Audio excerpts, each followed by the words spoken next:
최악의 빈곤, 가난한 지역의 상징인 아프리카가 기회의 땅이 되기 위한 시동을 걸었습니다. 최근 한 아프리카 정상회의를 계기로 투자를 확대하기로 한 건데요. 아프리카 국가들과 어떤 경제 협력이 이루어질지 이충희 한양대 유럽아프리카 연구소 교수와 그 밑그림을 그려보겠습니다. 어서 오십시오. 안녕하십니까? 예, 안녕하세요. 예. 먼저 아프리카 하면은 우리가 좀 의문점이 남는 게 그동안 전 세계가 이곳에 뭐 구호 활동도 하고 개발 원조에도 집중을 했는데 아직도 빈곤을 벗어나지 못한 점이거든요.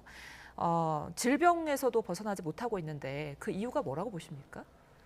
아프리카는 그 2000년대 이후부터 전체적으로 이제 정치적 안정성을 회복하고 있고요. 그다음에 이제 선거 제도도 이제 점점 정착되고 있고요. 그다음에 이제 장기적인 독재 부분 형태도 많이 이제 개선되고 있는 상황입니다. 그러나 아직까지도 정치적 안정성 부분이나 이제 비효율성 이런 부분들이 개선되지 못하고 있던 것도 또 사실입니다. 예. 특히 이제 신가산제적인 이제 정부 구조라고 얘기를 하는데요. 특히 이제 특정 종족 중심의 이제 권력을 형성하게 되면서 이제 종족 간의 이제 갈등들이 발생되면서 이런 부분들이 경제적 효과에 좀 악영향을 좀 작용하지 않았나라고 생각이 되고 있습니다. 그다음에 또 하나의 이유는 결국은 자원에 대한 의존성이 너무 크다라고 보고 있거든요. 예. 이 자원에 대한 의존성들이 크다 보니까 결국 이제 특정 자원 중심의 산업 구조가 형성이 됐고 그 부분은 결국 이제 민간 시장 경제 체제가 형성되지 못했다라고 보고 있습니다. 지금 공식적인 통계에 의하면 비공식 경제가 90%가 넘습니다. 90%가 넘다라는 것은 즉 정부의 이제 재정적 부분이나 그다음에 정부의 복지 서비스가 확충되기가 어려운 상황이다라고 보고 있는 거죠. 그래서 이제 이런 부분 역시도 좀 아프리카가 이제 성장하는데 좀 한계가 있지 않느냐라고 보고 있습니다. 그다음에 또 하나로 우리가 좀 고민해 봐야 될 것은요. 최근 들어서 이제 ODA의 그 효율성에 대한 문제들이 다시 이제 제기되고 있습니다. 예. 즉 정부의 이제 투명성 문제나 그다음에 이제 효율성 문제 때문에 자원 활용 부분에 대해서 좀 한계가 있지 않나라고 얘기를 하고 있습니다. 네. 최근 들어서 2017년 이후부터 지금 아프리카 지역 같은 경우에는 이제 테러가 급증하고 있거든요. 지금 이제 이라크나 이제 시리아에서 이제 이동된 그 테러리스트뿐만 아니라 점차적으로 이제 장기적인 경기 침체가 나오기 시작을 하다 보니까 아프리카 이제 젊은층들 같은 경우에 대안적 체제로다가 그 이슬람 극단주의 형태의 그런 체제들의 모습을 더 이제 호응하는 모습들이 나타나거든요. 예. 그런 부분들이 이제 경제적으로 다 악영향으로 작용되지 않았나라고 보고 있습니다. 예, 여러 가지 뭐 악영향 또 한계 이런 부분들을 지적해 주셨는데 하지만 국제 무대에서 이 아프리카 국가들의 정치적 영향력을 놓고 보면 아프리카의 힘을 좀 무시할 수 없다고 하더라고요. 예, 당연하죠. 예, 왜 그런 건가요? 아프리카 같은 경우에는 글로벌 사우스, 그러니까 개발도상국의 이제 남북 관계라고 얘기를 하죠. 그런데 이제 남쪽 국가들의 가장 대표적인 그런 대륙이고요. 예. 국제 유엔 공식적으로 다 54개국이 이제 공식적으로 이제 포함되어 있습니다. 예. 그래서 이제 국가의 집단적인 규모에 따라서 정치적 영향력을 이제 확대하고 있고요. 최근 들어서 이제 국제 질서가 이제 많이 변화되고 있습니다. 단극화에서 이제 다극화로다가 이제 전환되고 있는 상태에서 이제 경쟁적으로다가 동맹이나 협력 관계, 파트너십 구축이 이제 이루어지고 있는 상태이고요. 그러다 보니까 전면적 이제 세력 균형이 재편되고 있는 상황이라 아프리카의 영향력, 이런 정치적 영향력에 대해서 주목받고 있는 것이 사실입니다. 예, 뭐 정치 외교사적으로 보면은 아프리카가 어떻게 보면 캐스팅 보트 역할을 하고 있는 것 같은데요. 그런데 이런 것뿐만이 아니라 경제적인 측면에서도 미중일 어떻게 보면 강대국들이 아프리카에 러브콜을 보내고 있더라고요. 이런 이유는 어디에 있다고 봐야 될까요? 제가 바라보기에는 아프리카의 이제 경제적 잠재력을 우선적으로 보고 있거든요. 우선 아프리카 같은 경우에는 신흥 대륙 시장이 이제 형성됐습니다. 2021년에 아프리카 대륙 자유무역지대가 이제 출범하기 시작을 하면서 인구 14억 명의 GDP 이제 3조 4천억 달러 정도의 이제 시장 규모가 형성이 됐는데요. 이것은 WTO 출범 이래 이제 최대 이제 무역기구가 이제 형성되었다라고 이제 평가를 받고 있습니다. IMF에 따르면 2023년 아프리카 GDP 이제 성장률은 3.2%로다가 세계 평균 성장률의 한 2.9%를 이제 상회하는 형태의 성장을 보이고 있고요. 예. 2024년 그 세계 10대 고성장 국가에 아프리카가 7개국이 여기에 이제 포함되어 있는 상황입니다. 그만큼 지역 자유무대를 통한 결국 이제 성장 기반이 이제 마련되고 있다라고 보고 있고요. 두 번째로 보게 되면은 젊은 시장이 이제 형성됐다라고 보고 있습니다. 예. 14억 인구 중에 50%가 25세 미만이고요. 그다음에 이제 중위 연령이 이제 19세입니다. 미국, 중국 같은 경우에는 중위 연령이 38세이고 인도 같은 경우 28세입니다. 그다음에 출산율이 4.31명으로다가 아주 출산율도 이제 많은 예. 지역이고요. 그러다 보니까 점차적으로 노동 인구들이 이제 증가돼서 최종적으로 한 10억 명에 도달할 것이다라는 예측도 있습니다. 그래서 어느 정도 이제 산업 기반이 형성되다 보면은 결국 이제 젊은 소비층들이 이제 발생된다라고 얘기를 합니다. 예. 저희는 이제 블랙 다이아몬드라고 얘기를 하는데 어. 젊은 소비층들 같은 경우에는 최신 유행에 민감하고요. 그다음에 자기 위주의 이제 소비 행태들이 나타날 수 있는 젊은 시장이 형성됐다라고 보고 있고요. 그다음에 우리가 많은 관심을 갖고 있듯이 자원 보유구가 너무 많죠. 예. 특히 이제 백금, 뭐 크롬, 망간, 그다음에 코발트, 원유, 뭐 천연가스 등 다양한 자원들이 있고요. 그다음에 특히 이제 친환경 관련된 에너지나 2차 전지 관련된 코발트, 리튬, 백금 뭐 이런 핵심 광물 자원 역시 보유하고 있는 것이 사실입니다. 예. 이런 부분들이 결국은 국제사회가 이제 주목하는 이유가 되겠습니다. 예. 자, 말씀해주신 대로 그 젊은 층들이 많아서일까요? 이번에 정부 발표를 보면 우리나라 여러 스타트업 기업들이 아프리카 현지에 확대 지원을 할 거다 이런 발표도 있었는데 사실 이 스타트업 기업들이 되게 디지털 산업에 속한 기업들이 굉장히 좀 많더라고요. 그런데 우리가 아프리카의 디지털 산업이라고 생각하면 사실 잘 연결이 안 되는 그림인 것 같은데 이런 건 좀 제가 가지고 있는 편견이겠죠? 어떻게 좀 보세요? 아, 예. 좀 스타트업에 대한 관심이 많습니다. 예. 지금 아프리카 같은 경우 이제 젊은 층들의 이제 실업률들이 좀 증가되고 있어서 이들에 대해서 어떻게 이제 해결할 방법이 있을까라고 이제 고민을 하고 있고요. 예. 그러다 보니까 이제 제조업보다는 이 젊은 층들과 같이 뭐 같은 맥락에서 이제 성장을 지향할 수 있는 예. 스타트업 쪽으로다가 이 문제들을 해결할 수 있는 그런 방안으로 많은 정책들이 만들어지고 있습니다. 근데 지금 저희가 생각을 할 때 그 프로블 이노베이션이라고 검역적 혁신이라고 아프리카 쪽 학자들에서 그런 얘기들이 많이 나오거든요. 예. 무슨 얘기냐 하면은 아프리카 성장을 할 때 비용을 최적화시킨다라는 거죠. 근데 지금 물리적 인프라 기반의 이제 산업 구조는 많은 비용들이 들어가고 있지만 디지털 중심의 산업 인프라가 형성이 된다면 그러면 가격 비용 부분뿐만 아니라 결국은 경쟁력도 이제 확보할 수 있고 산업 고도화에 좋은 전략이 되지 않을까라고 얘기를 하고 있습니다. 예. 그 아까 교수님께서 자원 구조 중심 경제라고 해주셨는데 네. 아프리카에 대해서요. 그렇다면 이제 여기에서 디지털 산업 쪽으로 좀 넘어가려고 하고 있는 단계인 건가요? 이게 두 가지를 이제 병행하려고 하는 거죠. 왜냐하면은 갑작스럽게 이제 산업 전환이 이루어진다면 이제 제일 큰 문제가 사회적 부적응이나 아니면 사회적 불평등이 더 강화될 수도 있다라고 이제 판단을 하고 있거든요. 예. 그래서 녹색 성장의 기조는 결국 사회의 모든 사람들을 이제 포용하기에는 한계가 있다라고 보고 있고요. 그래서 저희가 생각을 하는 것은 포용적 성장과 녹색 성장이 융합적으로다가 적용돼야 된다라고 생각을 하고 있습니다. 예. 자, 이제 우리나라가 결국에 이제 아프리카와 어떤 관계를 가져야 할 것인가, 혹은 경제적 관계를 가져야 할 것인가, 이게 굉장히 좀 큰 문제일 것 같은데 우리나라가 교역한 나라 중에 아프리카 비중이 그동안에는 약 한 1.9%, 2%도 안 되는 수준이었는데 중국은 반면에 꽤 오래전부터 아프리카와 교류를 했더라고요. 그 이유는 어디에 있었습니까? 예, 중국과 아프리카의 교류가 시작됐던 것은 1953년 이제 반tung 회의 이후부터 이제 교류가 예. 시작이 됐고요.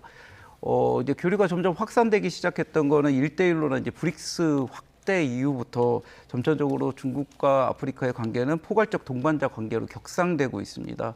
이런 부분 같은 경우에는 시진핑 이제 국가 주석이 발표했던 문명 공동체 외교 담론을 이제 기반으로 이 관계를 더 강화하고 있는데요.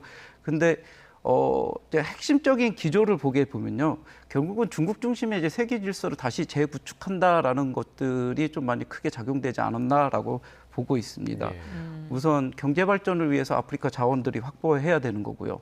그다음에 이제 중국은 이제 과잉 재고 부분들을 해결하기 위해서 아프리카 이제 신흥 시장들이 이제 필요한 거고, 그다음에 이제 중국의 이제 정치 체제에 대한 이제 지지 뭐 이런 것들을 더 우선적으로 이제 고려하고 있는 모습들이 보여지고 있습니다.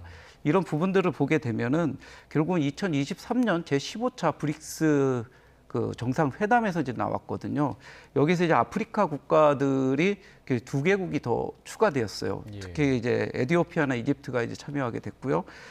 이게 따라서 결국 이제 세계 인구의 한 47%, 그다음에 GDP 점유율 한 36%, 그다음에 석유 매장량 44%를 참여했던 이제 경제 블록이 이제 형성됐거든요. 그런데 여기서 주요로 논의됐던 것은 통화 결제 시스템을 이제 새로 개발하고 한다라는 것들이 이제 논의되고 있는 상태입니다. 뭐 이런 부분들은 결국은 브릭스 중심의 이제 내연적 확대 부분도 볼 수가 있지만 미국 이제 기축 통화에 대한 이제 도전 뭐 이런 부분들로 또 볼 수가 있습니다. 예, 예. 이런 상황 속에서 얼마 전에 한 아프리카 정상회의가 우리나라에서 열렸고요. 아프리카 48개국이 참석을 했습니다. 예. 이 중에서 좀 눈에 띄었던 게 공적 개발 원조의 확대거든요. 예. 우리 돈으로 2030년까지 13조 7천억 원 수준으로 늘리겠다고 했는데 이게 어떤 의미를 가진 겁니까? 예, 결국은 아프리카의 이제 필요성이나 중요성에 대한 이제 인식을 하고 있지 않나라고 생각을 하고 있고요. 저는 예. 이 발표에 대해서 적극적으로 이제 환영을 하는 입장입니다.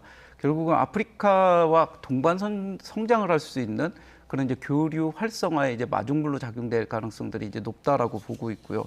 문제는 이것들을 어떻게 더 지향적으로 지속적으로 활용할 수 있느냐. 그래서 한국과 아프리카의 관계가 미래 지향적 협력 관계로다가 구축될 수 있느냐라는 부분에서 더 관심을 가질 필요가 있지 않나라고 생각하고 있습니다. 예. 예. 자, 아까 이제 잠시 언급해 주셨지만 아프리카에 다양한 천연 자원이 존재하고 있다라고 얘기를 해주셨는데 우리 같은 경우는 지금 뭐 산업용 광물을 대부분 중국에 의존하고 있는 상황인데 그럼 아프리카가 하나의 커다란 좀 대안이 될 수 있을 거라고 좀 생각을 하세요?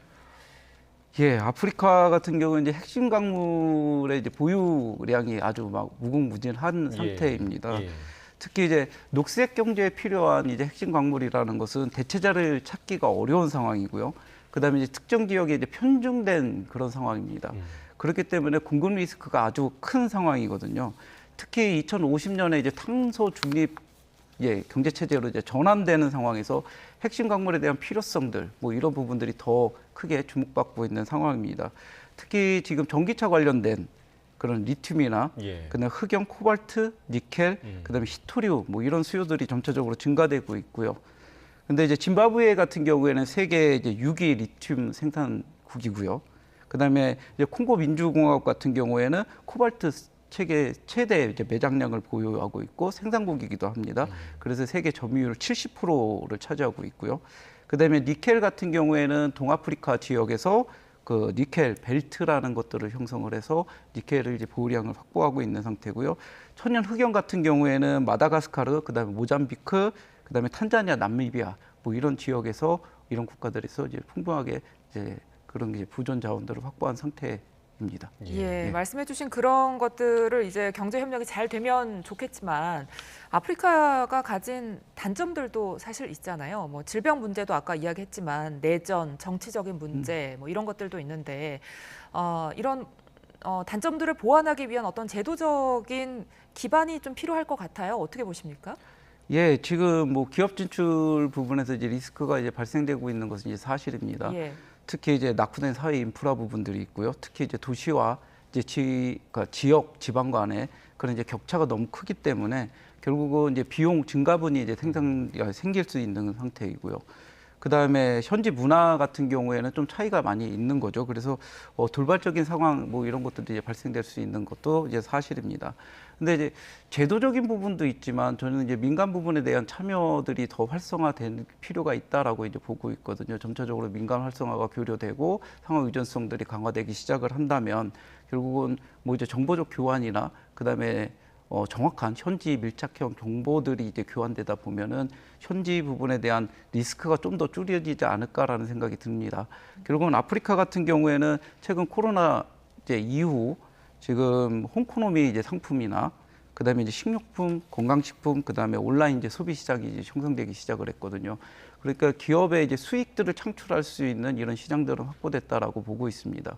그래서 제도적인 부분을 더 본다면 결국은 이 한아프리카 정상회담이 이번 한 번으로 끝나는 것이 아니라 예. 좀 더 정례화될 필요가 있지 않나라고 보고 있습니다. 예, 뭐 ODA 확대나 뭐 경제 협력의 확대 이런 부분들이 아까도 저희가 이야기한 것처럼 이제 아프리카의 국제 무대에서의 영향력이 무시할 만한 수준이 아니기 때문에 이런 부분들이 좀 확대가 되면 북핵 문제 같은 부분에서도 우리와 좀 같은 목소리를 낼 수 있을 거라고 좀 전망하십니까? 어떻게 보세요?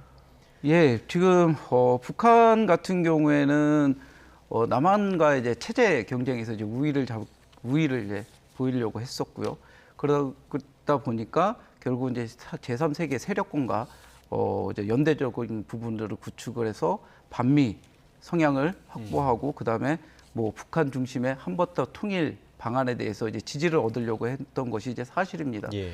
그래서 북한과 아프리카는 이제 군사협력 체계가 7개 국가가 이제 형성이 돼서 이제 교류 협력이 있었지만 예. 최근 들어서 점차적으로다가 이제 국제사회의 이제 제재 부분이나 그다음에 교류 대상국에 대한 이제 동반적인 제재 부분들이 발생되기 시작하면서 보츠나하고 이집트, 수단 같은 경우에는 공식적으로 다 외교관계 단절을 이제 선언을 했고요. 예. 그다음에 그다음에 나미비아하고 우간다 같은 경우에는 의사를 판명을 했습니다.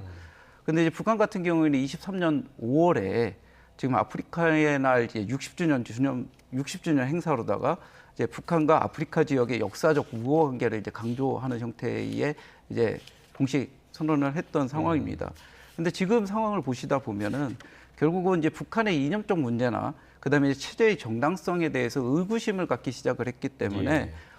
이걸 공동적인 이익 관계를 형성하기는 좀 어렵다라고 보고 있고요. 그러다 보니까 결국 아프리카의 이제 성장 부분들에 대한 관심과 주목들이 집중되고 있는 상태에서 북한과의 협력 관계보다는 이제 남한과의 이제 교류 관계가 더 중요한 형태로 이루어질 거 있고, 그다음에 이제 경제 협력을 통해서 상호 의존 관계성들이 점점 증가된다면 한국에 대한 지지 부분들은 충분히 확보할 수 있다라고 보고 있습니다. 예, 아프리카 국가들과의 경제 협력, 이충희 한양대 유럽 아프리카 연구소 교수와 오늘 함께 이야기 나눠봤습니다. 오늘 말씀 고맙습니다. 네, 감사합니다.